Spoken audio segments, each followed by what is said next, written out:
Bom dia. Gênesis capítulo 48, a partir do versículo 12. Gênesis 48, versículo 12.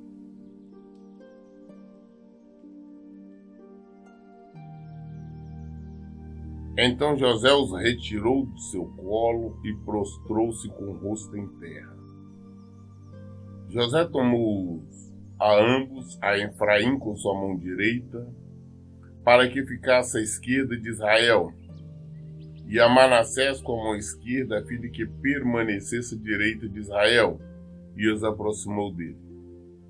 Contudo, Israel estendeu a mão direita e colocou sobre a cabeça de Efraim, que era o filho caçula, e a mão esquerda sobre a cabeça de Manassés, tendo de cruzar as mãos, mesmo considerando que o primogênito fosse Manassés. E abençoou a José com as seguintes palavras: que o Deus a quem serviram meus pais, Abraão e Isaque, o Deus que tem sido o meu pastor em toda a minha peregrinação pela vida até o dia de hoje, o anjo que me redimiu e me salvou de todo o mal. Agora abençoe estes meninos, sejam eles chamados pelo meu nome e pelo nome de meus pais, Abraão e Isaque, que eles cresçam e se multipliquem sobre toda a face da terra. Quando, porém, José observou que seu pai impunha a mão direita na cabeça de Efraim, sentiu-se desagradado e rapidamente alcançou a mão do pai e tentou mudá-la da cabeça de Efraim para Manassés. E orientou: não, meu pai, este aqui é o mais velho, portanto coloca a tua mão direita sobre a cabeça dele.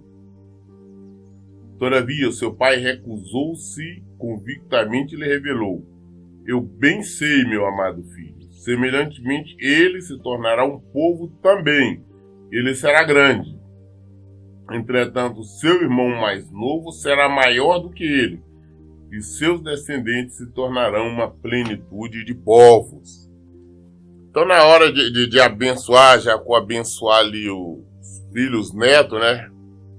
Que na verdade ele estava tomando como filho, e ele abençoou. O correto seria abençoar o mais velho, né, o primogênito, com a mão direita e o segundo ali com a mão esquerda, mas ele cruzou as mãos, ele colocou então a mão direita sobre a cabeça do mais jovem, do mais novo, e a mão esquerda sobre o mais velho, e abençoando. E José, quando viu aquilo, tentou mudar a mão dele, pensou que ele estivesse fazendo sem perceber. Mas ele disse: não, deixa assim, porque o mais novo seria um grande povo, uma grande nação. E o mais velho também seria grande, só que o mais novo maior. Então foi a bênção, ou seja, na hora ali, ele guiado por Deus, ele entregou a bênção assim como deveria. E assim naquele dia Israel os abençoou, proferindo estas palavras: o povo de Israel usará vossos nomes para abençoar uns aos outros com esta expressão: que Deus faça a ti como fez a Efraim e a Manassés. E colocou Efraim à frente de Manassés. De Efraim, que era o mais novo, então, de acordo com a bênção dele, né? Ele deu prioridade a Efraim. Realmente depois nós vamos acompanhar na nossa leitura, que Efraim foi um povo bem maior, né, em várias situações, do que o Manassés. Em seguida Israel declarou a José: como vês, aproxima-se o momento de minha morte. No entanto, Deus estará convosco e vos reconduzirá à terra dos vossos pais. Quanto a ti, como alguém que está acima de teus irmãos, concedo-te porção dobrada do que deixo para os teus irmãos. Dou-te também, Siquém, a região montanhosa que tomei dos amorreus com minha espada e com meu arco. Gênesis capítulo 49. Mais tarde, Jacó solicitou a presença de todos os seus filhos e lhe comunicou: achegai-vos à minha volta, e eu vos anunciarei o que vos acontecerá nos tempos vindouros. Jacó então mandou reunir todos os filhos diante dele, sabendo que ia partir, e falou: olha, eu vou dizer, vou abençoar e já vou dizer para vocês o que vai acontecer a vocês no futuro. Reuni-vos, escutais, filho de Jacó, ouvi Israel, vosso pai. Rubem, tu és meu primogênito, meu vigor, as primícias da minha virilidade, cúmulo de honra, superior em poder. Turbulento como as fortes águas, já não serás o mais importante, pois dormiste com a minha concubina, desonrando assim a cama do teu pai. Ele, agora dando a bênção final, ele lembra que Rubem, né, que era o primeiro filho, o filho primogênito dele, né, direito a todas as bênçãos, não mais seria assim, porque tinha desrespeitado o pai. Nós lemos que Rubem tinha deitado com uma das mulheres dele, com uma da concubina dele. Agora não esqueceu, ele está falando: você não vai ser mais tão abençoado como era por esse motivo. Simeão e Levi são irmãos, suas espadas são armas de violência. Que minha alma não entre em seu conselho, que meu coração não participe da sua assembleia, porque em sua ira mataram homens e a seu bel prazer aleijaram bois, cortando-lhe os tendão. Maldita seja sua cólera tão tremenda e a sua ira exageradamente cruel. Eu os dividirei pelas terras de Jacó e os espalharei no meio do meu próprio povo. Exatamente por causa que Simeão e Levi tinha feito aquela matança por causa de Diná, quando Diná foi estrupada. Eles mataram quantidade enorme de pessoas. Novamente Jacó teve que fugir. Jacó também não esqueceu, está mostrando que a ira, a crueldade deles, né, impediram de ser realmente abençoados em tudo, e portanto seriam divididos na terra que Israel, que Deus deu a eles. E realmente isso aconteceu. Judá, teus irmãos o louvarão, tua mão estará sobre a cerviz dos teus inimigos, e todos os filhos do teu pai se curvarão reverentemente diante de ti. Judá é como um leão jovem, quando ataca e mata sua presa. Como um grande leão se assenta, e deita-se como uma forte leoa. Quem tem coragem de perturbá-lo? Portanto, o cedro não se apartará de Judá, nem o bastão de comando da sua posteridade, até que venha Siló, aquilo a quem o cedro pertence, e obedeçam todos os povos da terra.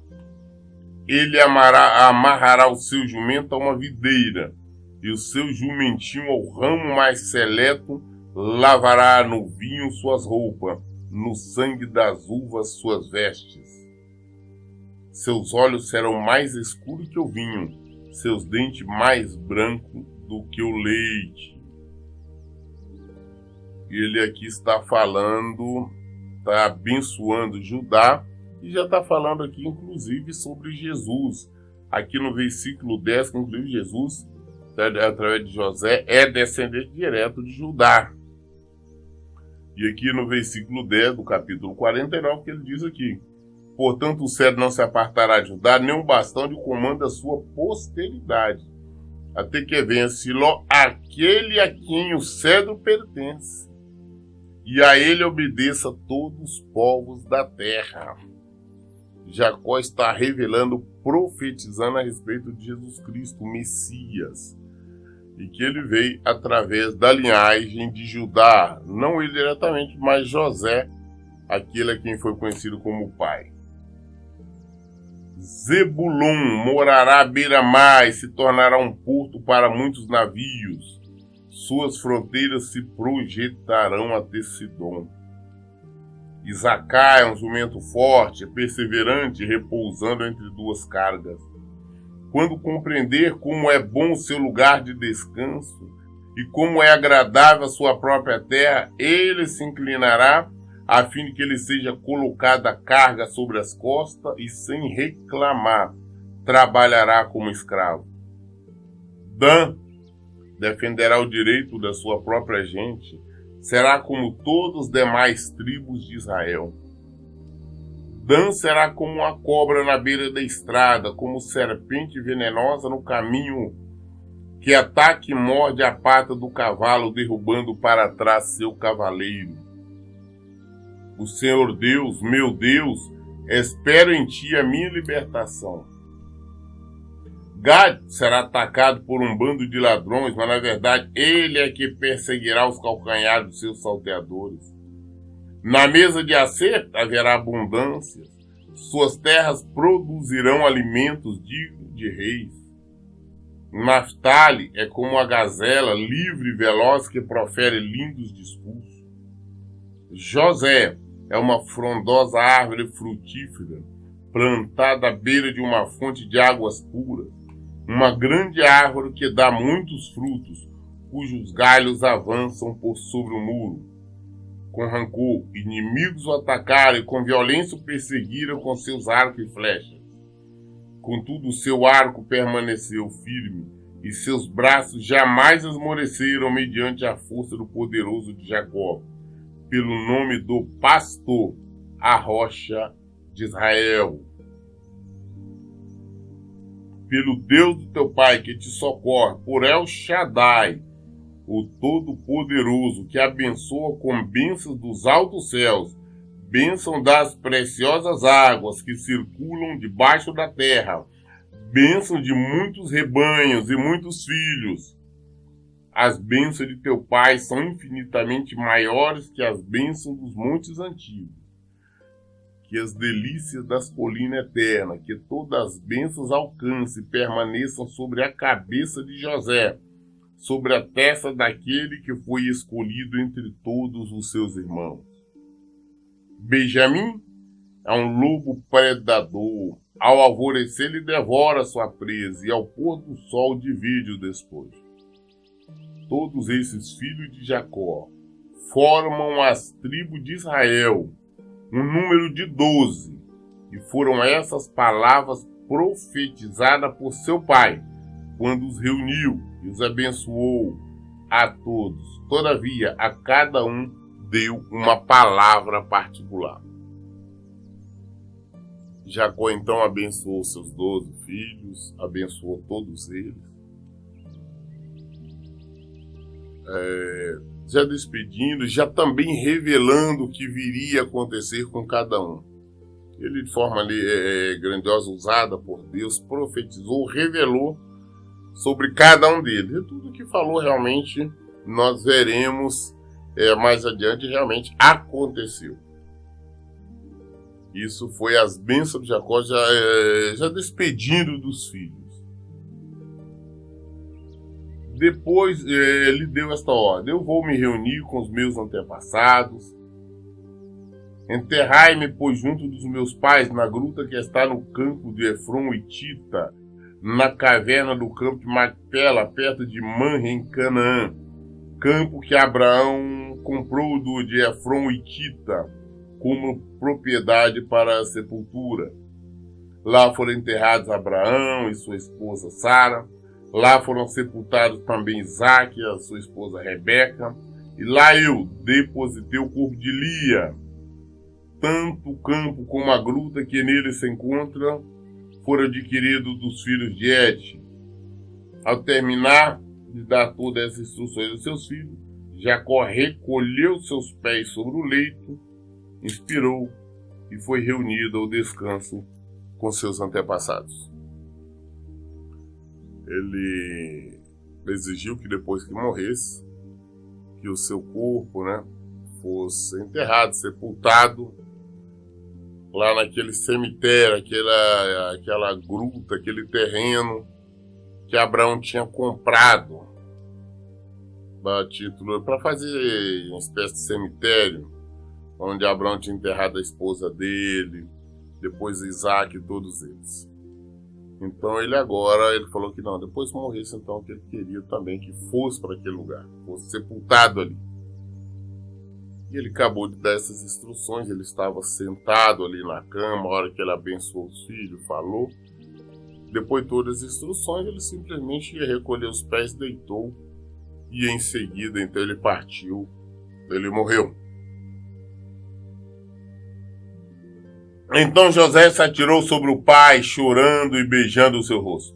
Em seguida deu ordem aos médicos que estavam a seu serviço para embalsamar o corpo do seu pai. E os médicos embalsamaram Israel. Então ele morreu, eles choraram, José chorou, e chamou os médicos e mandou então que embalsamassem o corpo do seu pai. Era costume, era tradição naquela época. Até mesmo porque por causa do odor que sairia.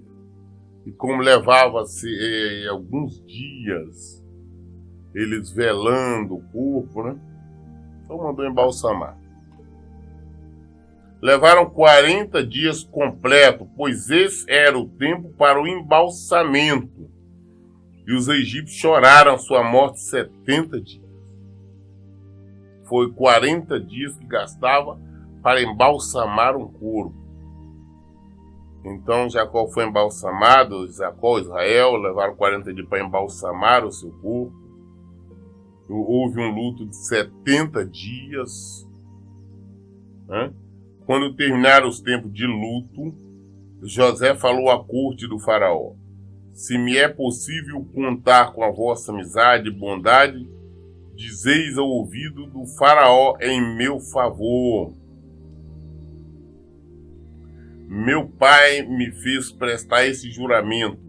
Eu vou morrer, disse-me ele. Tem um túmulo que mandei cavar na terra de Canaã, e é lá que me sepultarás. Agora, portanto, que me seja permitido subir para sepultar meu pai, depois voltarei. Então José falou ali para os ministros, para os assessores de Faraó, falou: olha, fala com o Faraó, e se realmente eu consigo a amizade dele, o carinho, que ele me deixe sepultar meu pai lá em Canaã, porque ele me fez prometer antes de morrer, que ele tinha comprado uma sepultura lá, e gostaria de ser enterrado lá. E eles falaram, e Faraó concordou. Faraó aqueceu: sobe e sepulta teu pai como ele te fez jurar. José subiu para sepultar o seu pai, e subiram com ele todos os conselheiros do faraó, os oficiais da sua corte, e todos os principais da terra do Egito. E além deles, todos da casa do seu pai, somente as crianças, as ovelhas, os rebanhos foram deixados em Gozem. Subiram também com ele muitas carruagens e cocheiros. Era um cortejo grandíssimo. Chegando ele, pois, à ilha de Atade, próximo do Jordão, lamentaram em voz alta com profunda amargura. E ali José dedicou 7 dias de pranto pela morte de seu pai. Quando os cananeus que lá habitavam observaram aquele lamento extremo na ilha do Atade, comentaram: eis que os egípcios estão realizando uma grande solenidade de pranto, de luto.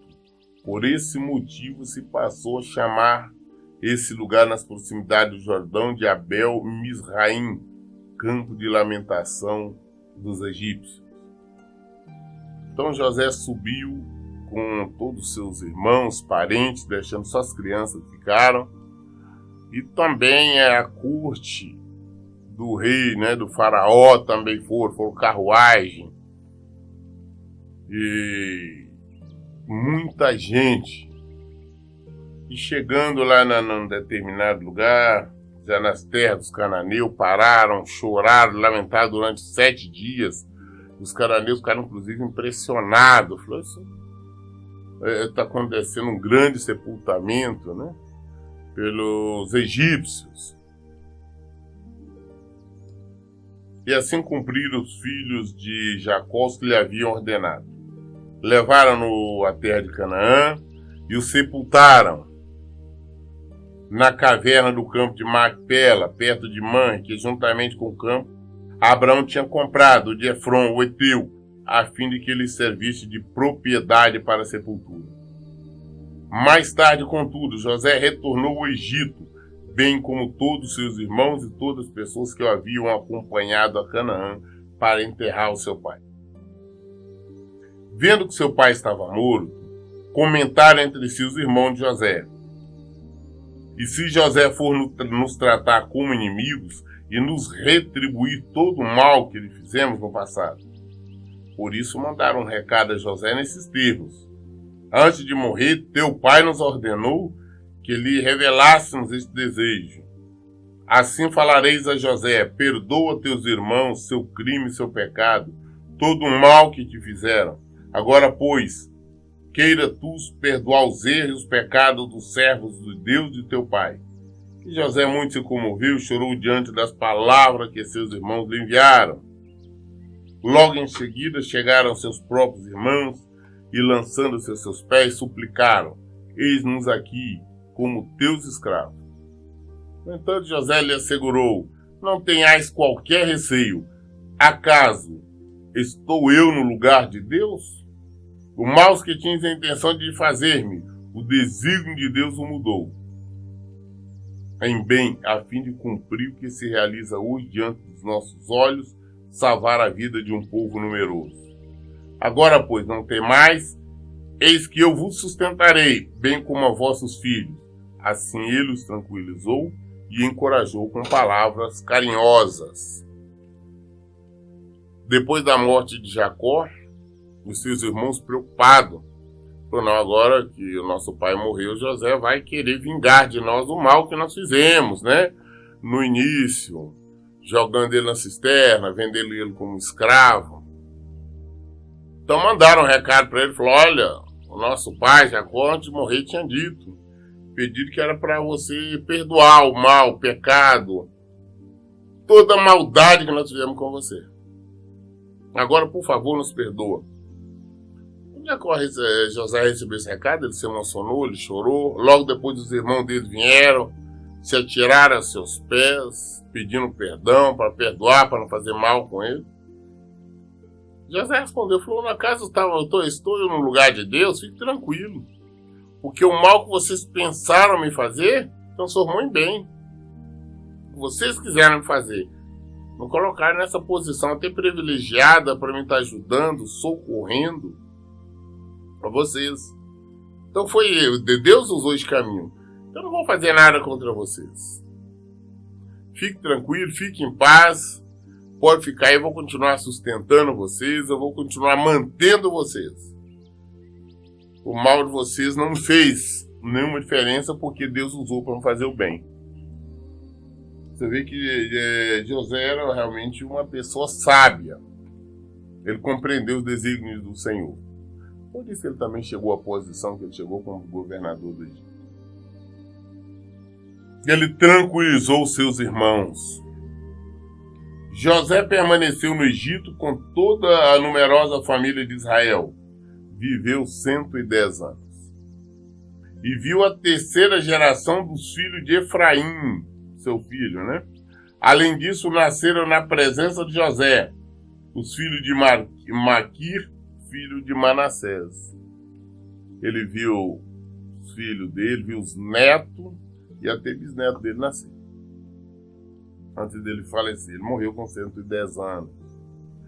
Antes de morrer, José profetizou a seus irmãos eis que a hora da minha morte se aproxima.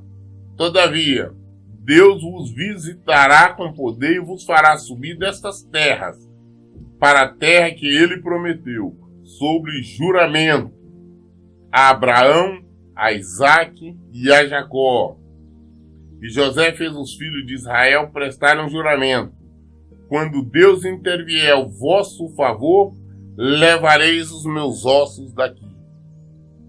José morreu com a idade de 110 anos, e logo depois de embalsamado, seu corpo foi depositado em um sarcófago no Egito. José viu neto nascer, viu o bisneto nascer, da parte de Efraim. Da parte de Manassés só viu neto, que era um filho do Maquir.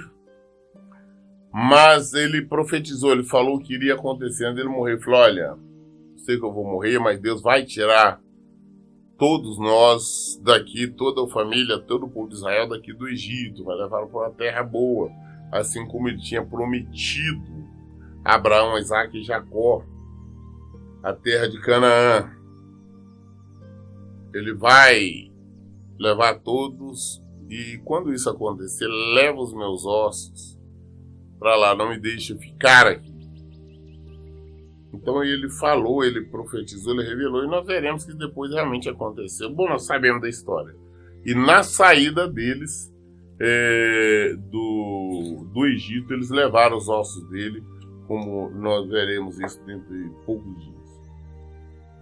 Ele morreu com a idade de 110 anos, e logo depois, no embalsamado, seu corpo foi depositado num sarcófago no Egito. Concluímos Gênesis capítulo 50, encerramos o livro de Gênesis.